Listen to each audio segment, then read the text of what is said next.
خاطبتي أهلا وسهلا مرحبا بكم يا جماعة الخير صباح الخير عليكم زول الفلاون والسلام عليكم. J'espère que vous allez bien, j'espère que vous vous portez bien, j'espère que vous entamez bien ce début du mois de juillet 2024 après un mois de juin extrêmement incertain.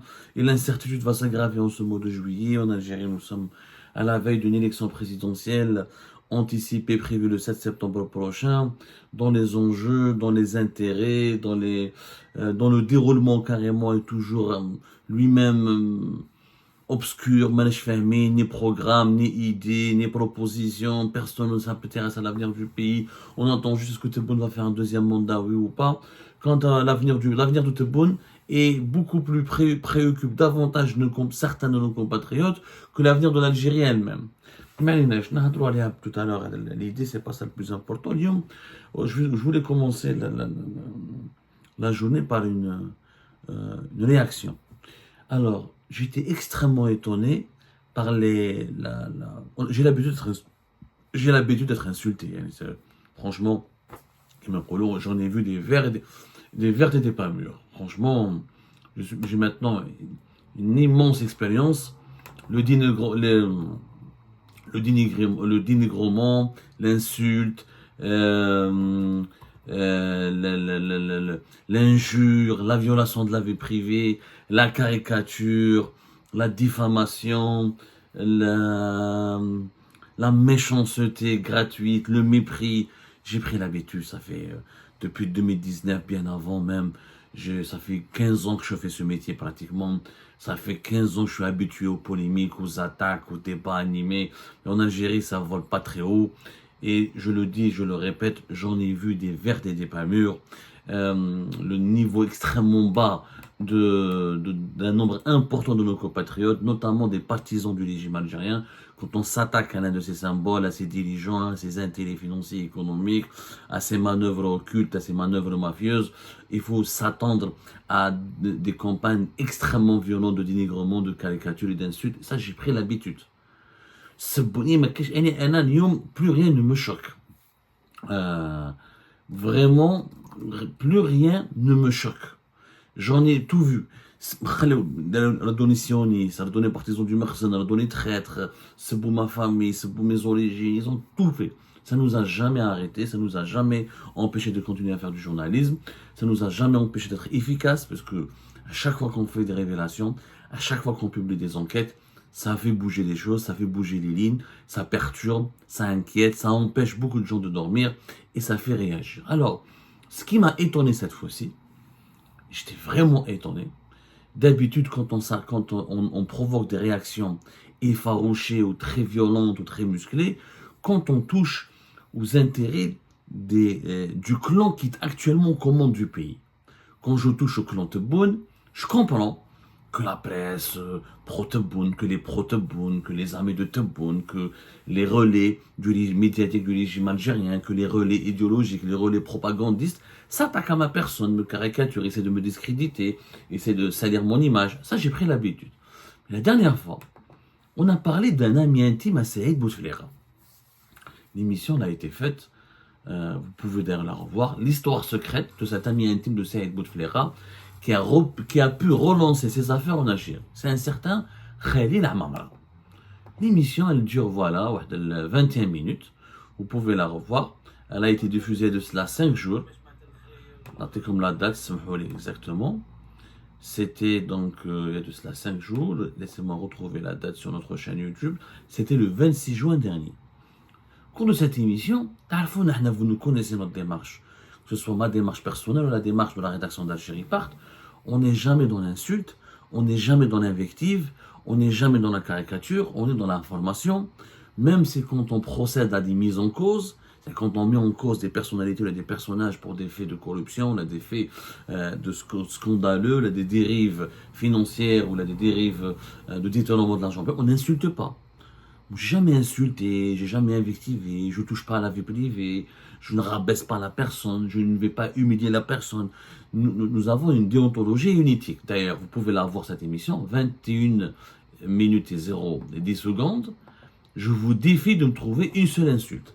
Dans cette émission, elle était très propre.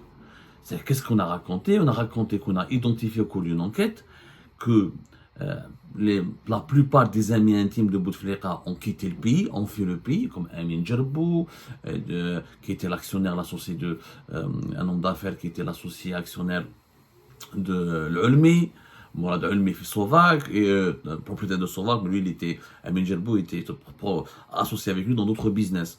Jamal Oulhaj, le promoteur immobilier qui est en fuite depuis 2019, qui est pas un gros promoteur immobilier, mais parmi les promoteurs immobiliers les plus importants de la capitale Alger.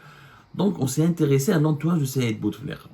Et l'entourage de Saïd Bouteflika, qu'on pensait tout connaître, on semblait tout maîtriser, on a identifié quelqu'un. Je dis que la plupart ont quitté. Il y en a d'autres qui sont restés. Je parle de son entourage affairiste. Parce que Saïd Bouteflika avait 3 types d'entourage. Il avait l'entourage les oligarques, les Koninef, les Ali Haddad, etc., qu'il fréquentait.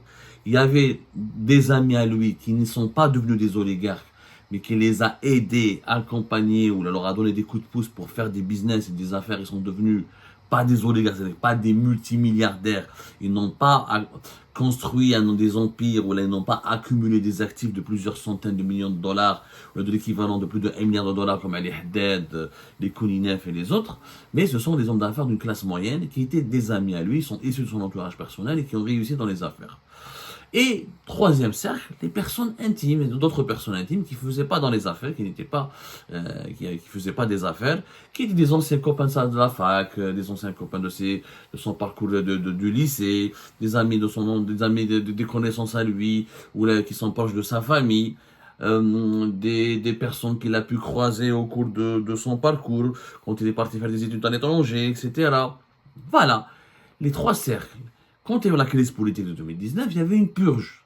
Le système Gaïd Salah et plus tard le système Tebboune, Chenguereha, a tout fait pour démanteler, casser, broyer l'entourage de Saïd Bouteflika pour chercher des poux dans la tête de Saïd Bouteflika, pour chercher des dossiers afin d'inculper Saïd Bouteflika de tous les crimes possibles et imaginables afin de le briser pour toujours.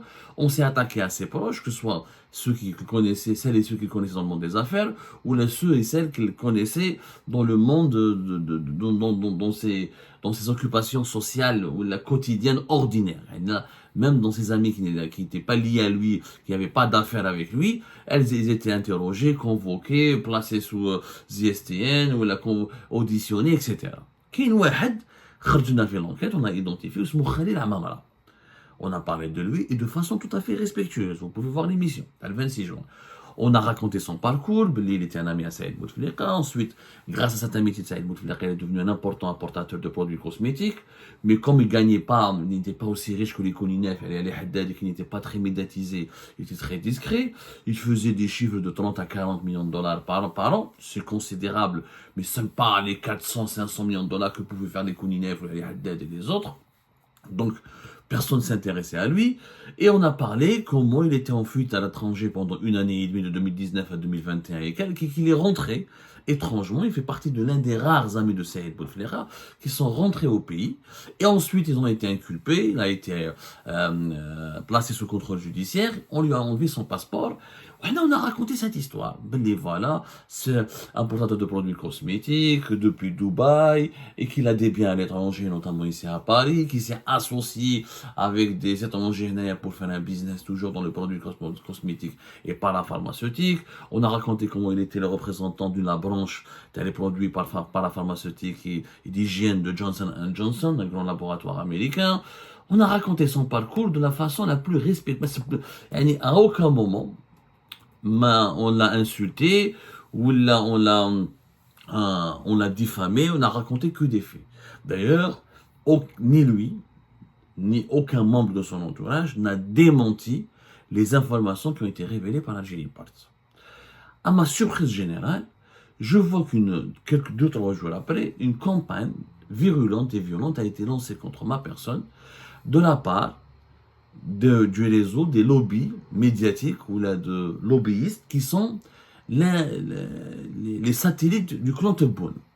En clair, واحد اسمه Amin Belazouk, qui dirige plusieurs, qui a placé sous sa coupe plusieurs pages Facebook, plusieurs communautés sur Facebook et plusieurs médias sociaux, a lancé une campagne contre moi en disant que moi, Abou Samar, j'ai été payé par un autre adversaire à M. Khalil Amamara, parce que ça, dans l'univers des business en Algérie, il y a des concurrents et des adversaires.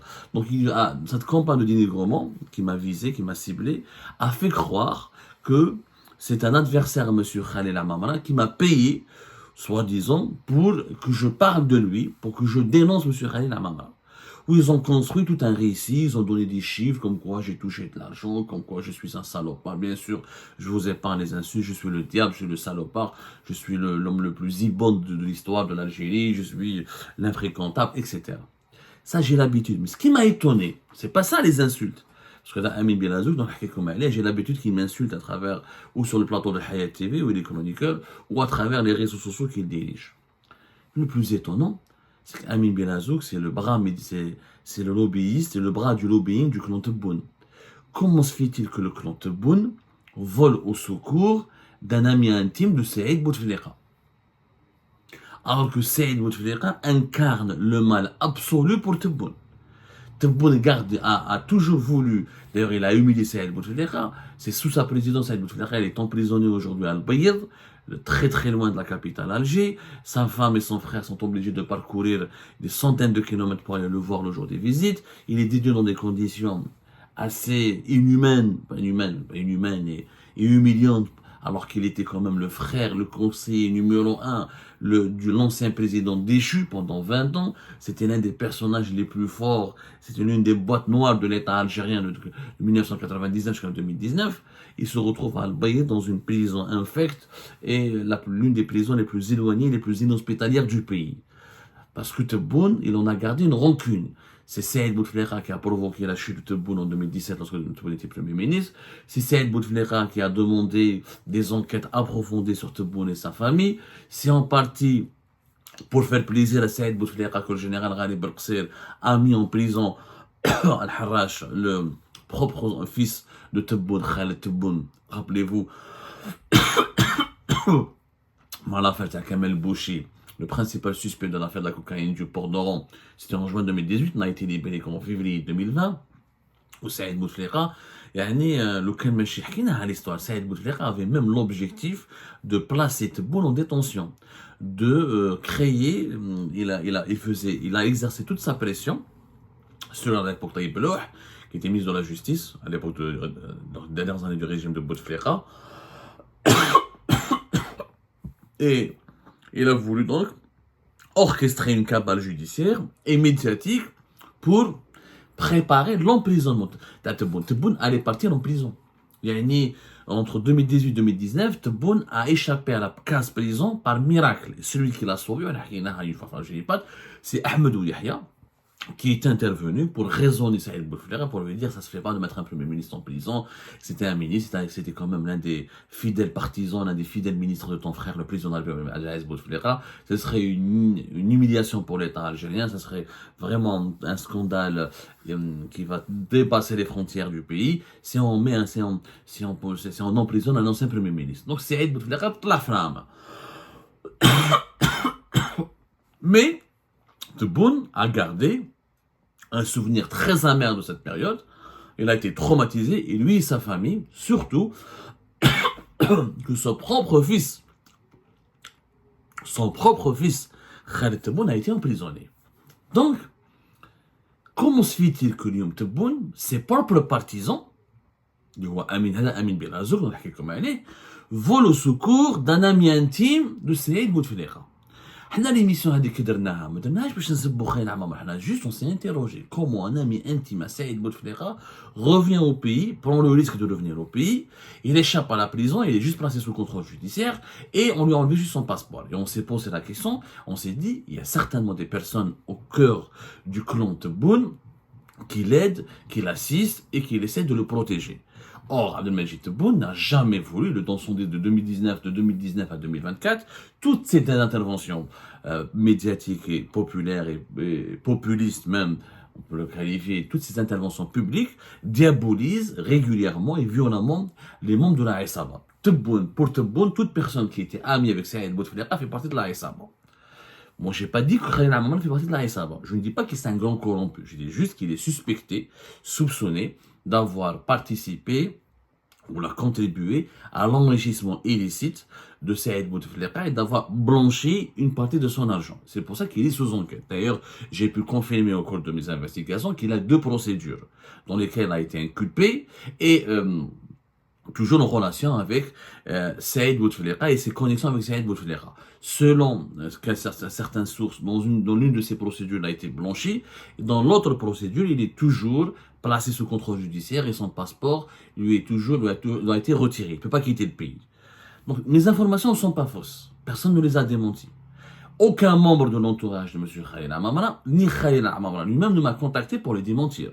Je ne l'ai pas insulté, au passage. J'ai dit juste la vérité. Il est suspecté et j'ai pesé mes mots. Il a demandé à Amin Belazouk. Amin Belazouk, il est devenu, comme il est l'ami, Amin Belazouk, il faut une émission à part.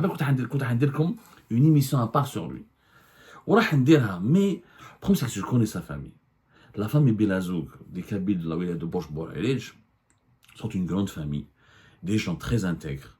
Des gens d'un certain niveau que j'ai fréquenté. J'avais des amis au sein de cette famille. Je les connais très bien. J'ai dormi chez eux. J'ai mangé avec eux. Je suis extrêmement mal à l'aise pour parler de lui, parce que j'ai pas envie de salir le nom de sa famille. Wada Amin Belazouk est une charge extrêmement lourde pour sa famille. En réalité, c'est un malade.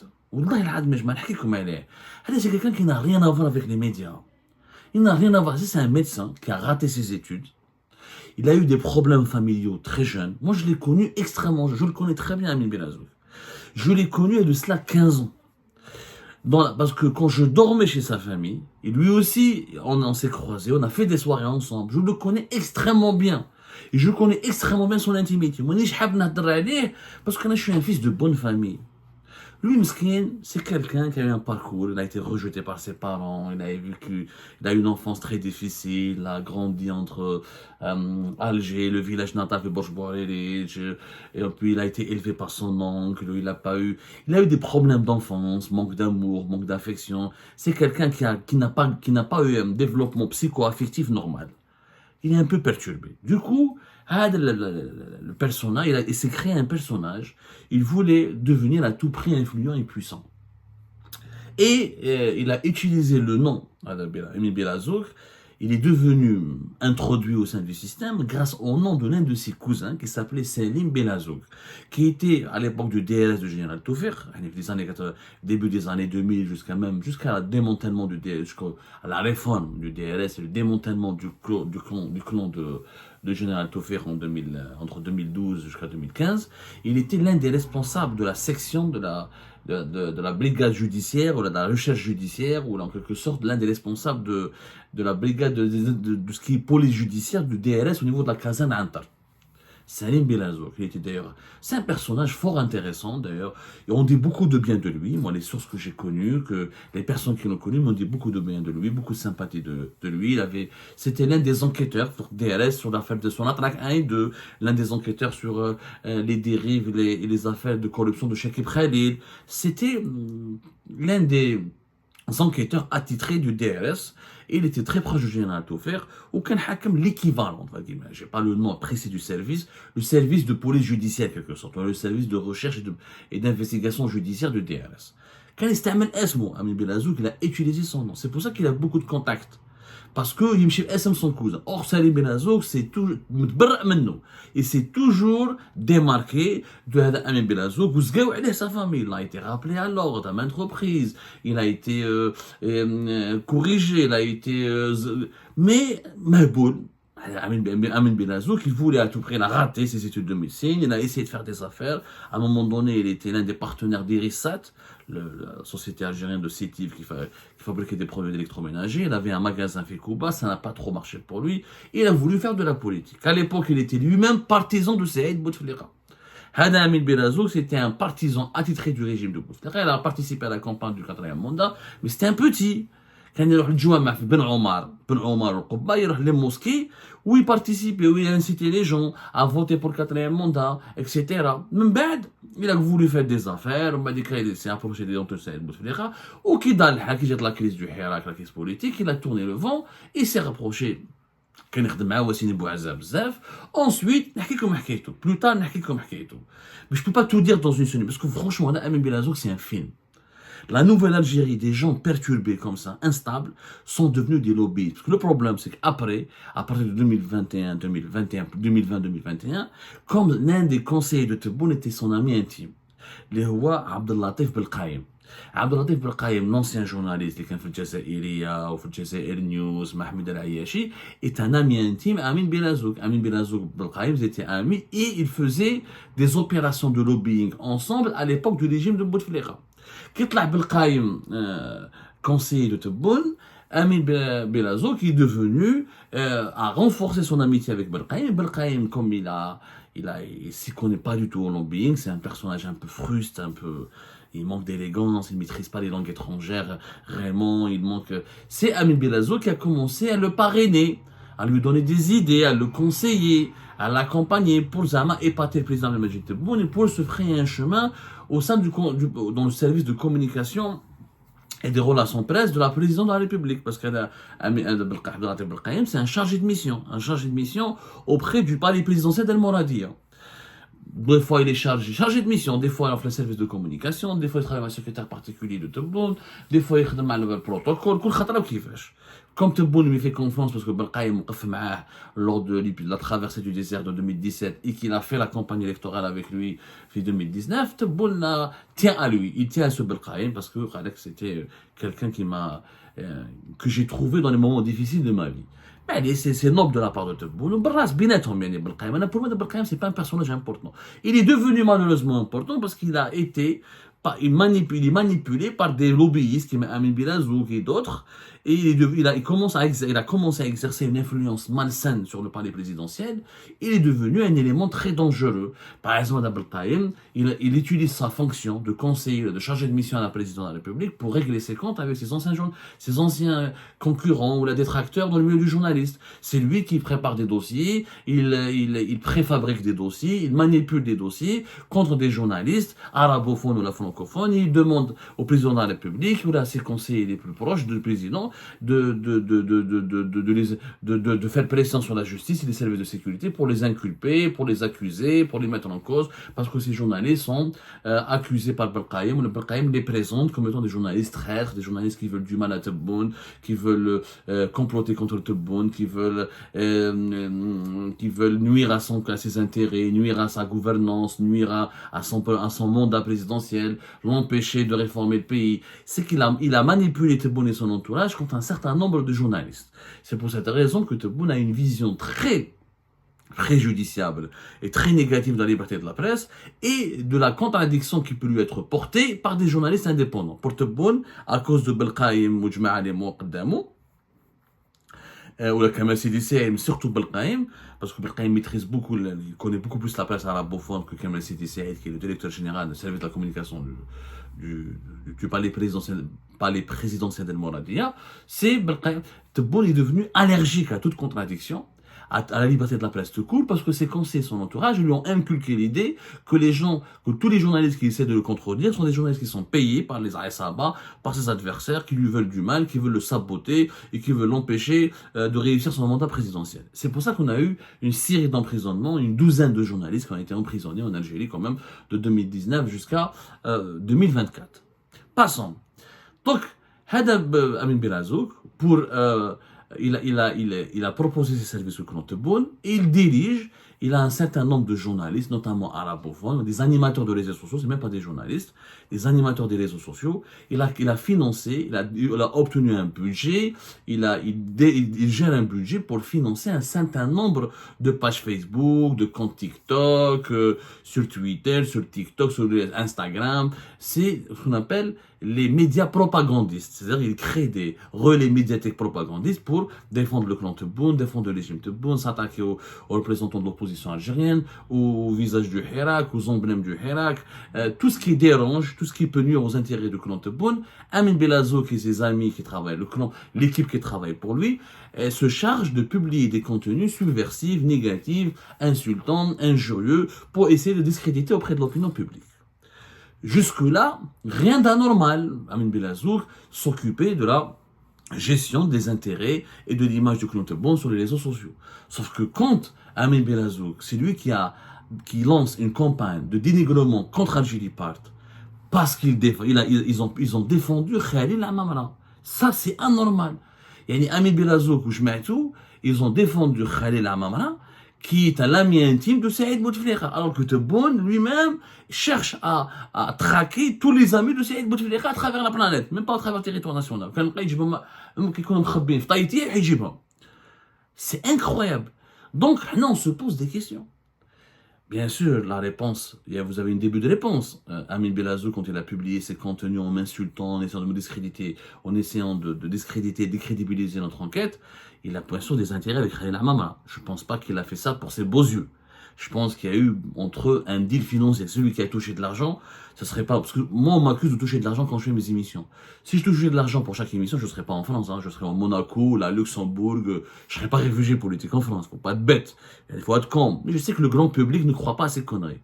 Mais que Khalil Amamra demande à Amin Belazouk d'intervenir pour lui et de publier des contenus massifs sur les réseaux sociaux pour démentir mon enquête, pour me discréditer, pour m'insulter et pour m'accuser d'être un corrompu, alors que c'est pas moi qui suis sous contrôle judiciaire, c'est pas moi, on m'a pas enlevé mon passeport en France, je suis pas sous contrôle judiciaire en France, j'ai gagné la majorité de mes procès en France, majorité écrasante de mes procès de journalistes en France, je les ai gagnés, et, alhamdoulilah, dans mes émissions sont claires. Pas d'insultes, pas de violation de la vie privée. Et si M. Khalil Amamra veut nous reprocher quelque chose, on au tribunal judiciaire de Paris. Il n'y a pas de problème. Il est sebétou, ou là j'ai inventé quelque chose qui n'est pas vrai. Moi, je lui donne rendez-vous devant le tribunal judiciaire de Paris. Mais là, encore une fois, ça confirme ce que nous avons dit dans notre enquête, que ce M. Khalil Amamra est un dossier très sensible, que il est soutenu par des personnes du clan Tebboune, parce que Amin Belazouk ne va pas le défendre, ne va pas demander à des journalistes qui travaillent, à des rédacteurs, à des animateurs, à des influenceurs sur les réseaux sociaux, de mener campagne pour blanchir l'image de Khalil Amamra pour rien. C'est qu'il y a des membres du clan Tebboune qui sont en train de protéger l'un des amis les plus intimes de Saïd Bouteflika.